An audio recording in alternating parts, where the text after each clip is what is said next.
Hello मेरे प्यारे बच्चों, how are you all. I welcome you all to my YouTube channel Chemoholic, जिसमें प्यारे से आपको वीडियो लेक्चर्स मिलेंगे। आज के वीडियो लेक्चर में हम लोग स्टैंडर्ड 12 का जो कोऑर्डिनेशन कंपाउंड है which is very near to completion, हम लोग उसके दो टॉपिक करेंगे, मैग्नेटिक बिहेवियर और कलर। कैसे हम लोग कॉम्प्लेक्स का magnetic nature CFT crystal field theory से डिसाइड कर सकते हैं और किस तरह से कलर फाइंड आउट कर सकते हैं। ठीक है, तो मेरे प्यारे बच्चों, without wasting time let's begin the lecture. सबसे पहली चीज हम लोग क्या कॉन्सेप्ट करने वाले हैं, बहुत ही बढ़िया सा कॉन्सेप्ट है, मैग्नेटिक बिहेवियर कैसे पता चलेगा यूजिंग सीएफटी। मैग्नेटिक बिहेवियर कैसे पता चलेगा यूजिंग सीएफटी।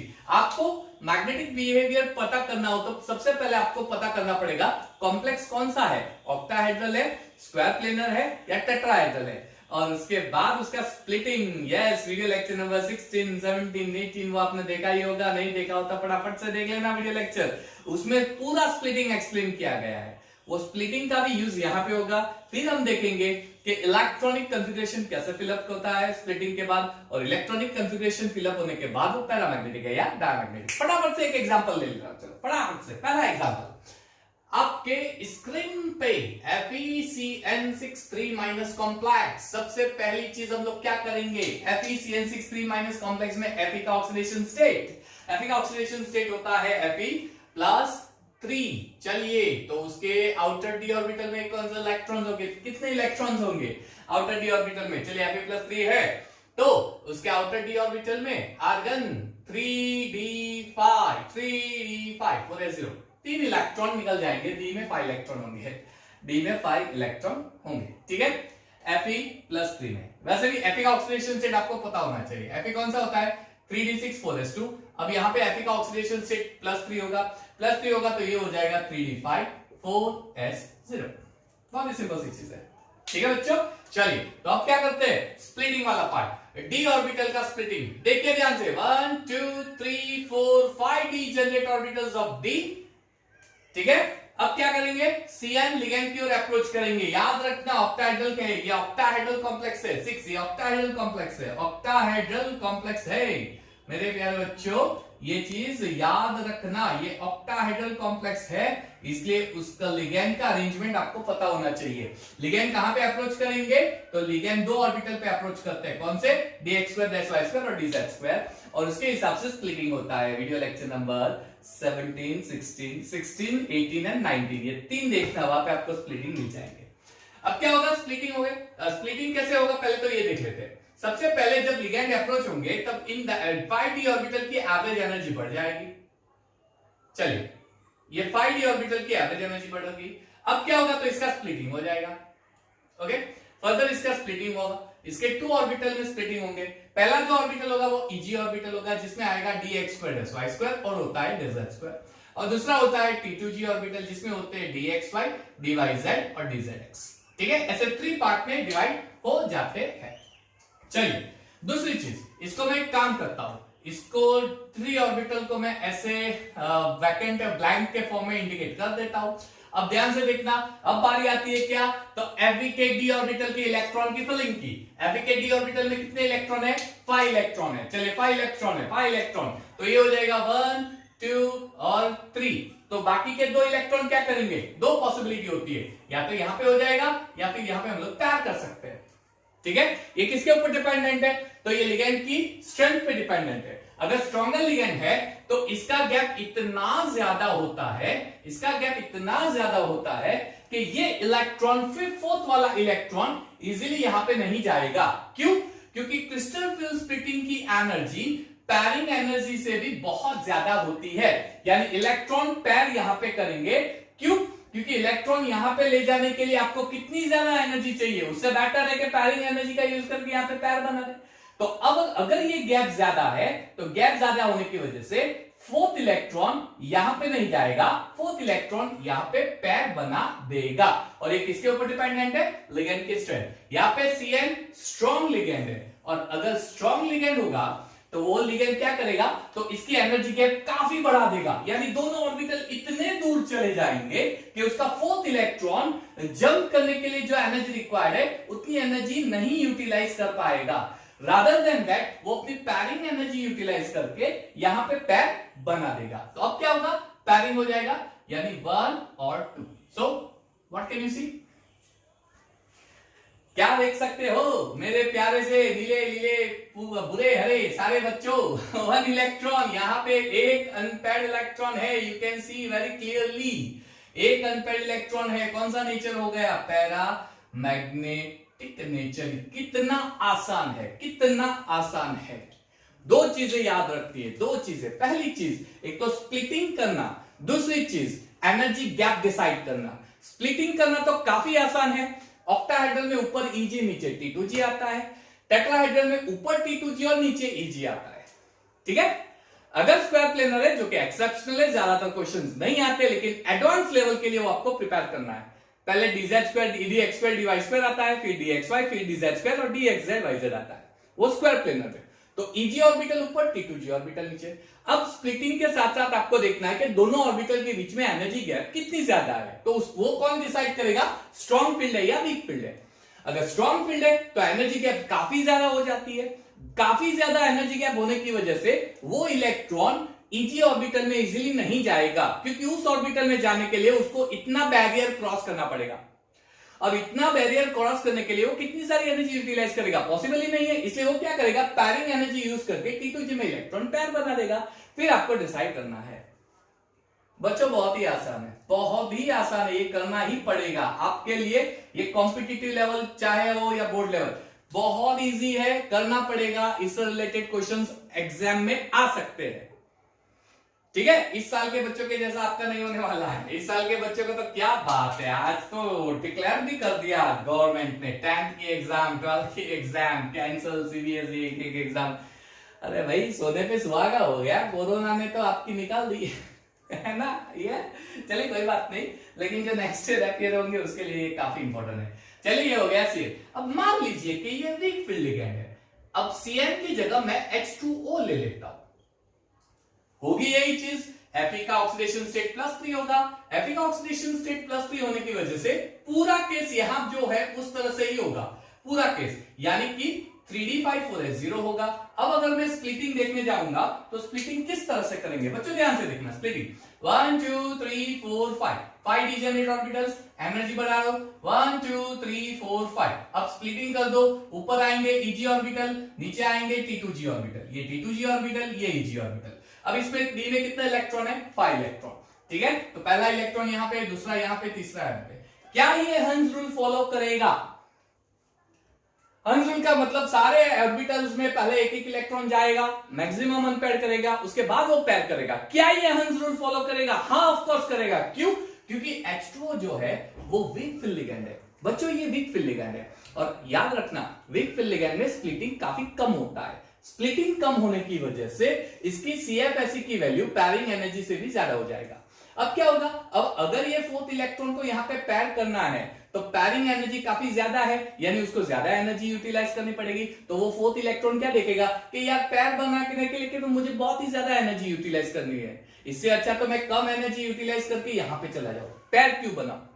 यानी अगर पैरिंग एनर्जी ज्यादा है तो वो इलेक्ट्रॉन पैर नहीं करेगा, रादर देन स्मॉल एनर्जी वाला जो पार्ट है वो यूटिलाइज करके ऊपर के ऑर्बिटल में चला जाएगा, ठीक है। तो पहला यहां पे, दूसरा यहां पे, थर्ड यहां पे, फोर्थ यहां और फिफ्थ, यानी हंस रूल फॉलो कर रहा है। तो स्ट्रॉन्ग फील्ड लिगेंड ऑक्टाहेड्रल में हंस रूल फॉलो नहीं करेगा और वीक फील्ड लिगेंड ऑक्टाहेड्रल में हंस रूल को फॉलो करेगा। अब ऑल 5 इलेक्ट्रॉन अरेंज हो गए, कितने अनपेयर्ड इलेक्ट्रॉन हो गए? बाप रे बाप, ये तो 5 अनपेयर्ड इलेक्ट्रॉन हो गए।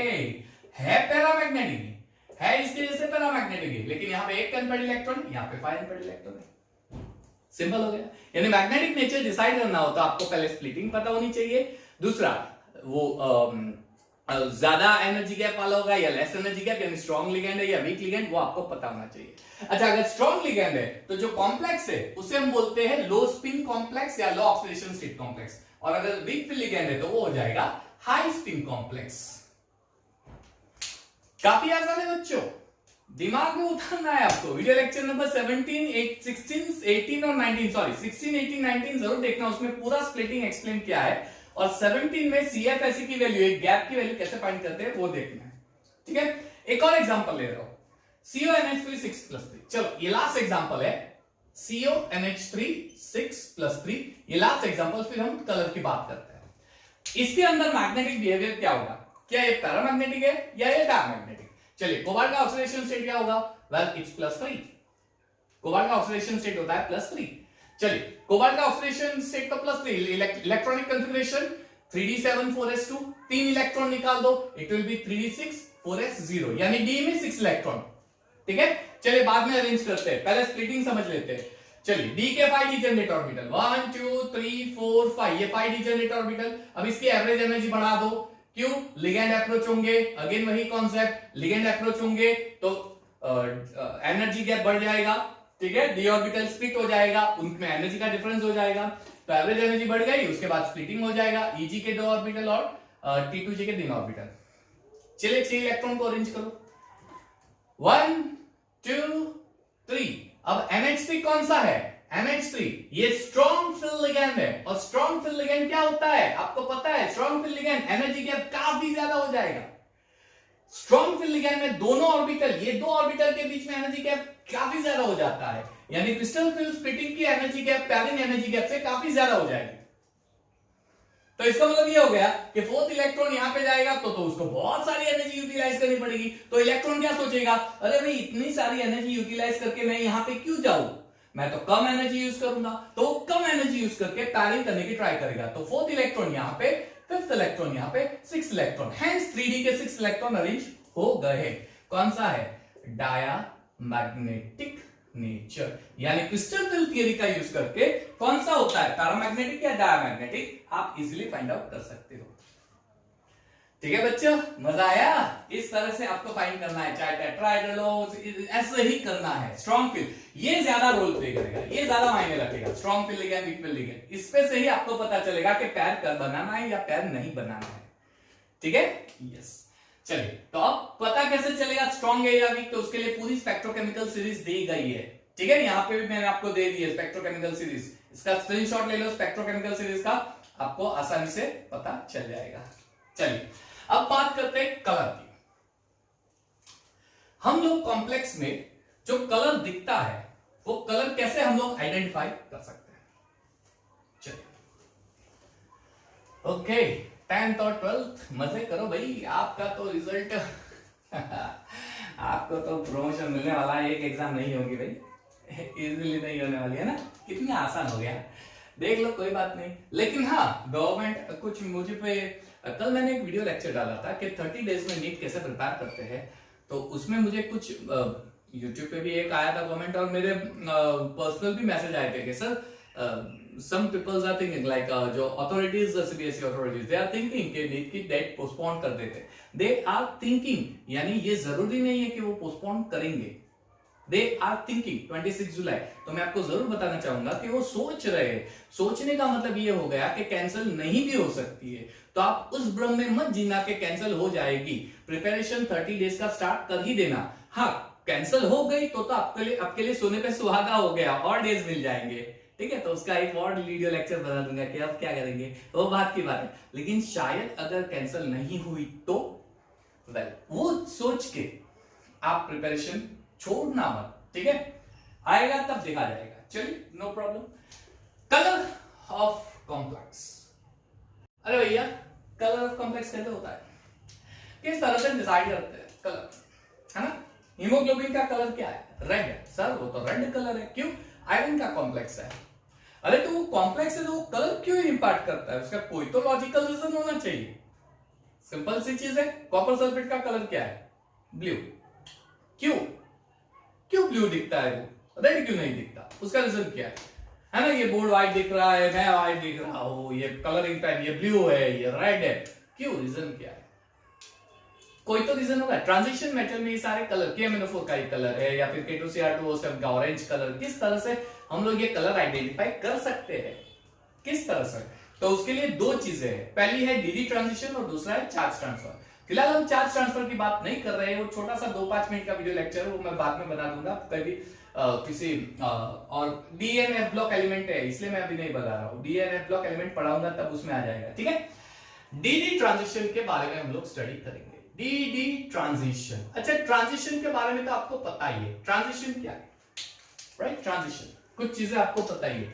मान लीजिए ये न्यूक्लियस है, ठीक है, ये पूरा न्यूक्लियस, ये आपका पहला ऑर्बिटल, ये सेकंड ऑर्बिटल, ये थर्ड ऑर्बिटल, ये फोर्थ ऑर्बिटल है मान लीजिए, ठीक है। पहला ऑर्बिटल है, p ऑर्बिटल है, l ऑर्बिटल, m ऑर्बिटल है। तो ट्रांजिशन क्या होता है, मान लीजिए ये इलेक्ट्रॉन है।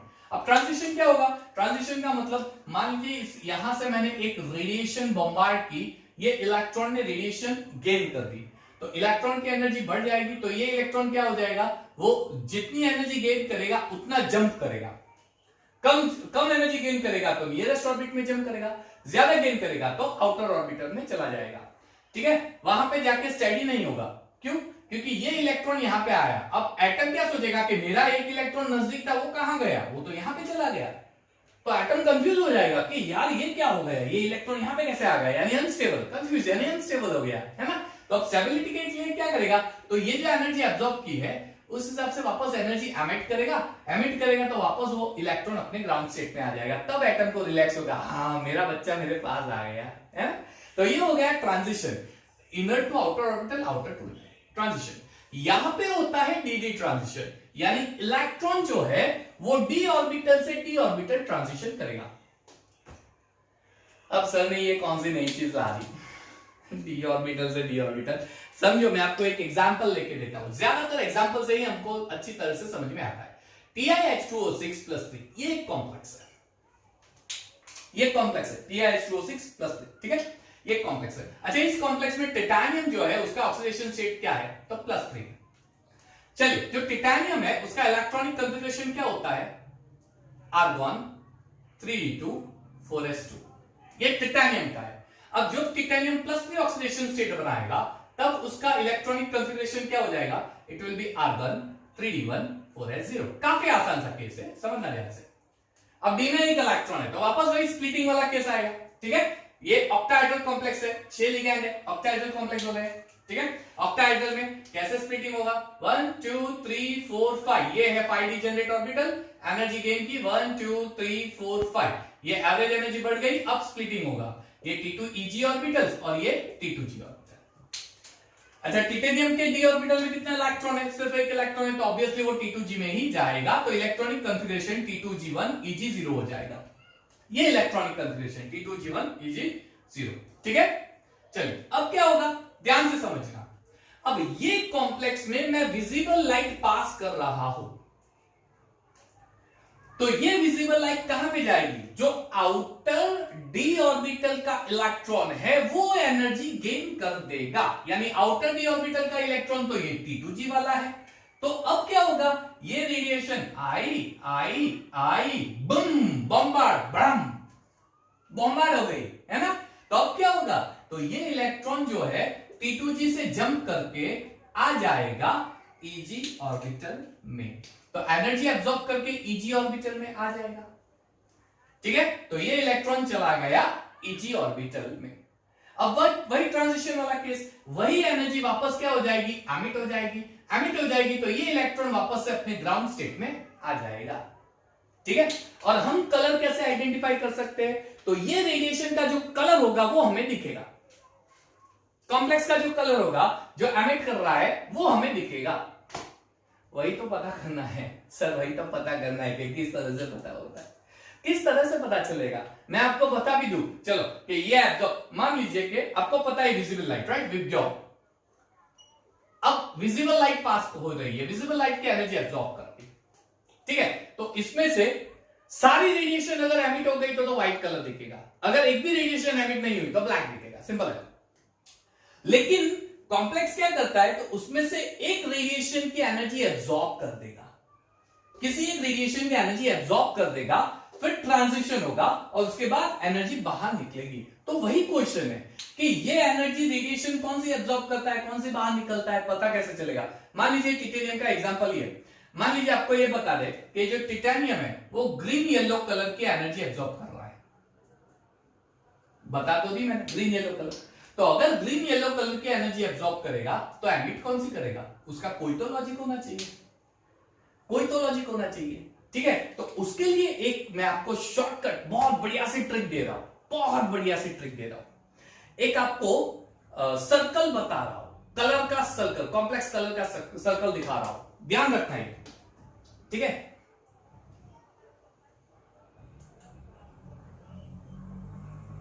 ये चीज आपकी हो गई ट्रिक वाली पार्ट, ये चीज wagon wheel, colour wagon wheel इसे बोलते हैं, कलर वैगन व्हील है ना। यस विद्योत, ये वायलेट इंडिगो एक में रेंज करेंगे, ब्लू आएगा, ग्रीन आएगा, येलो आएगा, ऑरेंज आएगा, रेड आएगा। याद रखना रिसर्च ऐसा कह रहा है कि जो एनर्जी एब्जॉर्ब होती है उसका कॉम्प्लीमेंट्री कलर बाहर निकलेगा। कॉम्प्लीमेंट्री यानी ऑपोजिट कलर, ऑपोजिट कलर यानी सामने वाला। मैं यहां पे हूं तो मेरा ऑपोजिट क्या हो गया, सामने वाला, है ना, ऑपोजिट। मान लीजिए कि कोई ब्लू कलर एब्जॉर्ब कर रहा है तो इसका ऑपोजिट क्या हो गया, ऑरेंज, तो वो एमिट कौन सी करेगा, ऑरेंज। या फिर वो ऑरेंज कलर एब्जॉर्ब कर रहा है तो एमिट कौन सी करेगा, ब्लू। कॉम्प्लीमेंट्री हो गया। मान लीजिए कोई रेड कलर एब्जॉर्ब कर रहा है तो एमिट कौन सी करेगा, green, complementary colour. Green colour emit कर रहा है तो absorb red. Getting me? Violet colour absorb कर रहा है तो येलो दिखेगा, येलो कलर एब्जॉर्ब कर रहा है तो वायलेट दिखेगा, है ना। ये सर्कल पूरा याद रखना, ये सर्कल। अब मैं क्या करता हूं, इस सर्कल को थोड़ा ब्रॉड कर रहा हूं, थोड़ा ब्रॉड। देखो आपको दिख रहा है ब्रॉड, थोड़ा मैंने ब्रॉड कर दिया, है ना, ब्रॉड। अब ये देखो कि ग्रीन येलो कलर का बीच वाला पार्ट, उसका ऑपोजिट आपको क्या दिख रहा है, ज्यादातर ऑपोजिट आपको क्या दिखेगा, ग्रीन येलो का ऑपोजिट दिखेगा पर्पल। यानी ग्रीन येलो जो है उसका कॉम्प्लीमेंट्री कलर कौन सा हो गया, पर्पल। यानी ये जो है इसका कलर हो जाएगा पर्पल। ये वाला सर्कल भी याद रखना तो आपको आ जाए, आसानी से समझ में आ जाएगा। ये दो सर्कल, यानी रट्टा बिल्कुल नहीं मानना है, कलर रट्टा नहीं मानना है। रट्टा क्या मानना है, ये वैगन व्हील, वैगन व्हील से, कलर वैगन व्हील के पे से आपको पता चल जाएगा कि ये कलर एब्जॉर्ब करेगा तो ये एमिट करेगा, ये एमिट करेगा तो ये एब्जॉर्ब करेगा। समझ में आ रहा है ना बच्चों, कलर। तो इस तरह से कॉम्प्लीमेंट्री कलर डिसाइड किया जाता है। चलिए कुछ एमसीक्यूज करते हैं, फिर एमसीक्यूज आपको बहुत मजा आने वाला है, बहुत मजा आने वाला है। ये एमसीक्यूज अगर आपको आ गए, लास्ट में एक आपको जेईई 2010 में क्वेश्चन आया था, वो आपको दिखाने वाला हूं। मान लीजिए कि एक कॉम्प्लेक्स है CO CN6 3- कॉम्प्लेक्स है। अब क्वेश्चन ये है कि ये जो कॉम्प्लेक्स है कौन सा कलर एब्जॉर्ब करेगा, कौन सा कलर एब्जॉर्ब करेगा, इसकी ट्रिक हम देखने वाले हैं। वैगन व्हील मैं साइड पे बना देता हूं, ये आपको काम आने ही वाला है वैगन व्हील। चलिए ये आपका वैगन व्हील हो गया, violet indigo blue green yellow orange red, ये आपको काम आने ही वाला है। ठीक है, एक मिनट दोस्तों, चलिए I was little bit confuse के ये थोड़ा ब्लैक कलर डिम हो गया है तो विजिबल है कि नहीं। Okay it's visible, no problem, दूसरा कलर यूज कर लेता हूं। तो मेरा क्वेश्चन ये है कि ये वाला कॉम्प्लेक्स है, ये कौन सा कलर एब्जॉर्ब करेगा, ऑरेंज रेड येलो या ग्रीन, वायलेट या green, sorry orange red B red green या वायलेट। चलिए 4 ऑप्शन है, ये कौन सा कलर एब्जॉर्ब करेगा। चलिए अब किस तरह से आप फाइंड कर सकते हो मैं आपको बताता हूं, ध्यान से देखना। COCN6 3- यानी ये ऑक्टाहेड्रल कॉम्प्लेक्स है, ये इसके 5d ऑर्बिटल्स है। ये 5d ऑर्बिटल्स जो है ये एवरेज एनर्जी बढ़ा देंगे और उसके बाद स्प्लिटिंग Eg ऑर्बिटल की और T2g। ये है आपका एनर्जी गैप डेल्टा 0 ऑक्टाहेड्रल का। अब ध्यान से ये लॉजिक समझना, ये लॉजिक, इसके बाद ऐसे ही सिमिलर एमसीक्यूज करने वाला है, ये लॉजिक समझना ध्यान से। ये एनर्जी गैप जितना ज्यादा होगा, ये एनर्जी गैप जितना ज्यादा होगा उतना इलेक्ट्रॉन जंप करने के लिए ज्यादा से ज्यादा एनर्जी एब्जॉर्ब करना चाहेगा, है ना।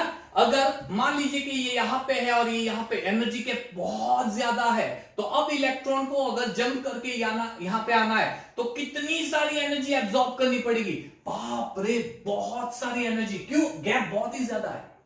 अब हमारे पास एक फॉर्मूला है, if you remember, E is equal to hc by lambda. I'll use another pen. Sorry. E is equal to hc by lambda.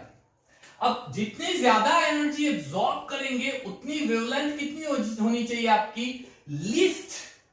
Least wavelength वाली रेडिएशन एब्जॉर्ब करेगा। एनर्जी किसकी ज्यादा होगी? जिसकी वेवलेंथ ज्यादा, सॉरी लीस्ट होगी, proportional है inversely, तो जिसकी वेवलेंथ लीस्ट होगी उसकी एनर्जी बहुत ज्यादा होगी, बहुत ज्यादा एनर्जी होगी। यानी अब मैं क्या करूंगा, पहले तो ये देखूंगा स्ट्रॉन्ग फील्ड लिगैंड है या वीक फील्ड, क्योंकि यहां से पता चलेगा कि एनर्जी गैप ज्यादा है या कम है, एनर्जी गैप ज्यादा है या कम है। अगर स्ट्रॉन्ग फील्ड लिगैंड है तो बहुत ज्यादा एनर्जी गैप हो जाएगा, बहुत ज्यादा एनर्जी गैप हो जाएगा, तो इलेक्ट्रॉन को ट्रांजिशन करने के लिए बहुत एनर्जी चाहिए, ये बहुत एनर्जी यूटिलाइज करने की ट्राई करेगा, और ऐसी एनर्जी जिसकी वेवलेंथ काफी कम होगी वेवलेंथ। इसका मतलब ये Cn कौन सा लिगेंड है, तो ये स्ट्रॉन्ग फील्ड लिगेंड है, तो स्ट्रॉन्ग फील्ड लिगेंड में एनर्जी बहुत ही ज्यादा एब्सॉर्ब करेगा, तो जिसकी वेवलेंथ सबसे लेस होगी, डिक्रीज सबसे लीस्ट होगी, वो एब्सॉर्ब करेगा। तो इसमें से वेवलेंथ किसकी लेस है, किसकी लेस है? Arrangement of radiation in increasing order of wavelength, ऐसा है ना, violet, indigo, blue, green, yellow, orange, red, यहां वेवलेंथ इंक्रीजिंग ऑर्डर में अरेंज है, यानी जो पहली की रेडिएशन होगी उसकी वेवलेंथ कम है, उसके बाद की जो रेडिएशन है उसकी वेवलेंथ बहुत ज्यादा है पहले की। तो अब डिसाइड करो, ऑरेंज चलो यहां पे है, अब रेड वो तो लास्ट पे है, यानी ये तो आएगा ही नहीं, ग्रीन यहां पे यानी अब ऑरेंज नहीं आएगा, और वायलेट वो तो पहला है यानी ये नहीं आएगा, आंसर क्या हो जाएगा? वायलेट। ये वायलेट एब्सॉर्ब करेगा। खतरनाक सी चीज है ना, खतरनाक, कुछ खतरनाक नहीं है, ट्रिक है, ये ट्रिक समझने के लिए, ये ट्रिक है, ये याद रखना बच्चों, बहुत ही आसान है ना। तो जितनी एनर्जी गैप ज्यादा होगी उतनी वेवलेंथ कम रिक्वायर्ड, यानी उतनी वेवलेंथ कम होगी रेडिएशन की जो एब्सॉर्ब हो रही है, और रेडिएशन किसकी एनर्जी गैप ज्यादा होगी? जो स्ट्रॉन्ग फील्ड लिगैंड होगा। ठीक है बच्चों, चलिए एक और एग्जांपल ले रहा हूं, ठीक है। What is the colour of radiation absorb in the complex, एक दूसरा कॉम्प्लेक्स ले रहा हूं मैं, Cu H2O 6 + 3, ये जो कॉम्प्लेक्स है वो कौन से कलर की रेडिएशन एब्सॉर्ब करेगा? ठीक है, आपका क्वेश्चन है yellow, green, red, yellow, green, red और ऑरेंज, येलो, ग्रीन, रेड और ऑरेंज। अच्छा तो लिगेंड पे जाओ, ये कौन सा लिगेंड है? H2O, it's obviously weak field ligand है, it is weak field ligand, ये वीक फील्ड लिगेंड कंसीडर करेंगे। वीक फील्ड लिगेंड जो होता है उसमें एनर्जी गैप कितना होता है? बहुत ही कम होता है। एनर्जी गैप 2 में बहुत ही कम हो तो इलेक्ट्रॉन तो बहुत ही लेस एनर्जी एब्सॉर्ब करके भी ट्रांजिशन कर सकता है ना। अगर एनर्जी गैप कम है तो कम एनर्जी पे भी वो ट्रांजिशन करेगा, तो अगर एनर्जी कम है तो वेवलेंथ क्या हो जाएगी? बहुत ही ज्यादा। तो इसमें से किसकी वेवलेंथ बहुत ज्यादा है देख लेते हैं। चलिए पहले आता है येलो, फिर है ग्रीन, यानी ग्रीन तो आएगा ही नहीं, उसकी वेवलेंथ कम हो गई येलो से। फिर आता है रेड, यही आंसर होगा क्योंकि इसके बाद तो कुछ है ही नहीं, यानी ये वाला कॉम्प्लेक्स कौन सी एनर्जी एब्सॉर्ब करेगा? रेड कलर एब्सॉर्ब करेगा। अब इसी क्वेश्चन को मैं ट्विस्ट कर देता हूं, ये वाला कॉम्प्लेक्स कौन सी रेडिएशन एमिट करेगा, यानी ये इसका कौन सा कलर हो सकता है? तो इसका कॉम्प्लीमेंट्री देख लो, इसका कॉम्प्लीमेंट्री, रेड का कॉम्प्लीमेंट्री क्या होता है? ग्रीन, यानी इस कॉम्प्लेक्स का कलर क्या हो जाएगा भैया? ये तो हो जाएगा ग्रीन। ये वाला कॉम्प्लेक्स है, इसका कौन सा कलर दिखेगा? ये वायलेट है, वायलेट का कॉम्प्लीमेंट्री क्या होता है? येलो, यानी ये कॉम्प्लेक्स का कलर हो जाएगा येलो। कितना आसान है, ये भी याद रखो, कितना आसान है ना। एक और कर लेते, चलिए एक और एमसीक्यू आपको दे रहा हूं मैं। MCl6 3- M H2O6 3+, M CN6 3-। ठीक है बच्चों, चलिए green, red and yellow, match the column, इसको मैच करना है। ये क्वेश्चन शायद जेई में आ चुका है, यस ये जेई में आ चुका है, नीट में आ सकता है। मैच करो कलर के अकॉर्डिंग, कलर के अकॉर्डिंग मैच करो, कौन सा कलर एब्सॉर्ब कर सकता है। तो स्ट्रेंथ पे चले जाओ, Cn सबसे स्ट्रॉन्गर लिगैंड है, स्ट्रॉन्गर लिगैंड के लिए रेडिएशन जो होगी उसकी वेवलेंथ कम होगी, लीस्ट वेवलेंथ, तो विप ग्योर कर लो। तो इनमें से सबकी लीस्ट वेवलेंथ, सब इनमें से लीस्ट वेवलेंथ किसकी है? रेड, फिर आता है येलो और ग्रीन, यानी ये हो जाएगा ग्रीन कलर, यानी ये ग्रीन कलर एब्जॉर्ब करेगा। आसान। इसके बाद Cl सबसे वीकेस्ट लिगेंड, इससे भी वीक लिगेंड Cl है, बहुत ही वीकेस्ट है। वीकेस्ट लिगेंड जो होता है वो काफी हाई वेवलेंथ वाली रेडिएशन एब्जॉर्ब करेगा, क्योंकि उसको जंप करने के लिए, उसको ट्रांजिशन करने के लिए बहुत ही लेस एनर्जी चाहिए। जिसको लेस एनर्जी चाहिए उसकी वेवलेंथ बहुत ज्यादा होनी चाहिए। तो वेवलेंथ किसकी सबसे ज्यादा है? रेड की। तो भैया ये हो जाएगा रेड और ये हो जाएगा येलो। हाँ, है ना। और आखिर में जैसे मैंने बोला था कि हम एक क्वेश्चन करते हैं, जेई का क्वेश्चन। जेई 2010 में आया था कि CuSO4 जो है वो कौन सा कलर एब्जॉर्ब करेगा। CuSO4 का कॉम्प्लेक्स, CuSO4 का कॉम्प्लेक्स कौन सा कलर एब्जॉर्ब करेगा? आपके ऑप्शन है ये, ऑरेंज कलर एब्जॉर्ब करेगा, येलो कलर एब्जॉर्ब करेगा, ग्रीन कलर एब्जॉर्ब करेगा, या रेड कलर एब्जॉर्ब करेगा। कौन सा कलर एब्जॉर्ब करेगा? तो भैया आपको पता है CuSO4 कॉम्प्लेक्स कौन सा कलर का दिखता है? तो ब्लू कलर का दिखता है। ब्लू कलर का दिखता है यानी वो ब्लू कलर की रेडिएशन एमिट कर रहा है। तो एब्जॉर्ब कौन सी करेगा? उसकी एग्जैक्टली कॉम्प्लीमेंट्री, उसकी एग्जैक्टली ऑपोजिट वेवलेंथ वाली रेडिएशन। तो देख लो, ऑपोजिट वेवलेंथ वाली radiation violet, indigo, blue, green, yellow, orange, red. Opposite कौन सी है? ऑरेंज। ये हो जाएगा ऑरेंज कलर। कितना आसान है ना। यस। तो ये बच्चों ये ट्रिक याद रखना, ये पूरे कॉम्प्लेक्स में इंपॉर्टेंट चीज ये है जहां से आपको जेई के क्वेश्चंस आ सकते हैं, और ये ट्रिक पार्ट है। ठीक है। आई होप आपको पूरा लेक्चर बहुत अच्छे से पसंद आया होगा। ये जो पूरा CFT वाला टॉपिक है उसमें से काफी क्वेश्चंस अभी तक कॉम्पिटिटिव में आ चुके हैं। तो मेरे वीडियो लेक्चर 16 से अब तक के वीडियो लेक्चर सारे देख लेना, डिटेल से देख लेना। आई एम श्योर कि आप बहुत एंजॉय करोगे MCQ सॉल्व करते वक्त। ठीक है। तो बने रहिएगा मेरे साथ। नेक्स्ट वीडियो लेक्चर, अब 2 या 3 वीडियो लेक्चर ही बाकी है कॉन्सेप्ट खत्म करने में, फिर एक या 2 वीडियो लेक्चर प्रीवियस ईयर के क्वेश्चंस में जाएंगे। ठीक है।